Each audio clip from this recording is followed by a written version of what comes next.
It's my feel-good breakfast show.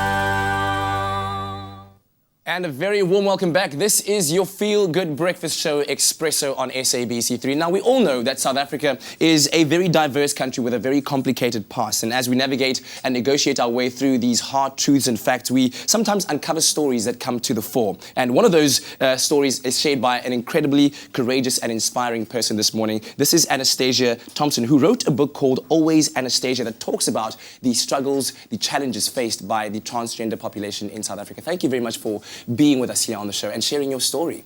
It's my absolute pleasure. Thanks for giving me this platform.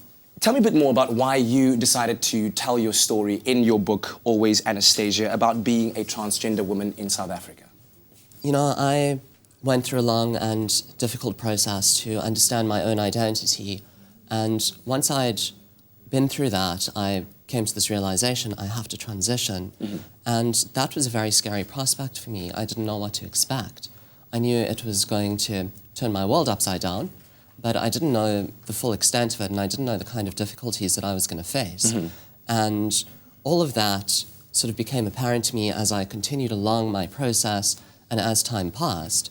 And I really thought, you know, having the ability to tell that story and to share all of that with the rest of South Africa and potentially even the world, it really gives people a window of insight into what goes on in the life of someone who's transgender. Yeah. And I think that that's the key to fostering better understanding. Yeah.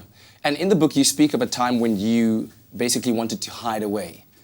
You found difficulty everywhere that you went, but then you realized that, you know, the only way to becoming your true self is becoming an activist and fighting for the rights of people to be their true selves, but still challenged with the fact that the systems all around you were betraying you, as you portrayed it in the book. Tell us about some of the challenges that transgender people face in South Africa. Look, there's a wide spectrum of challenges, and the difficulties that I face as a white, university-educated, transgender woman are very difficult to the challenges that someone who is living in a rural area, has a non-binary identity, doesn't have financial resources might face. So I always preface an answer like this by saying, you know, my struggles are not representative necessarily of the entire trans population. But I think there are some aspects that will resonate, and I went through a lot of drama with Home Affairs trying to get my ID to line up with my with who I am. Yeah. It took a long time to get those documents processed, and while I was waiting for them, I found that there were barriers to employment, to pursuing my career, to traveling, to, you know, even getting in the car and driving down the street became a source of anxiety for me, because if I get pulled over, my driver's license is going to betray me. Yeah. Going into the bank to do routine things, I have to offer an explanation as to, you know, I promise it's me, just check my fingerprint. Yeah. But it means really, it makes you vulnerable because you have to make all of these concessions and answer all of these questions to absolute strangers. Yeah. How do you think that the South African government, and I guess in a wider spectrum, the population in general, can better understand these issues and ultimately form a society where we are all understanding of everyone around us? You know, I really think that the key to this is dialogue and conversation. Because when it comes to a marginalized group, especially like trans people, you know, in order to understand what they're going through, and I mentioned, we are so diverse, we have such uniqueness in each of our identities, we're all completely different.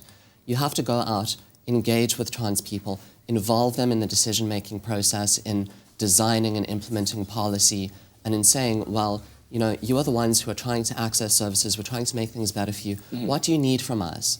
Instead of trying to imagine it on people's behalf. Yeah. Well, thank you very much for being here with us this morning and being brave to tell your story, and in so doing, I think, inspire so many others out there. We hope that we can keep you here for a little bit longer, because we are going to be opening up our social media channels, Facebook and Twitter. If you have any questions to ask, if you might be on this journey yourself, or you know of somebody who might need a little advice going through this journey, please hit us up on Facebook and on Twitter, and we'll pose those questions to Anastacia a little bit later on. Right now, over to Leanne with the headlines.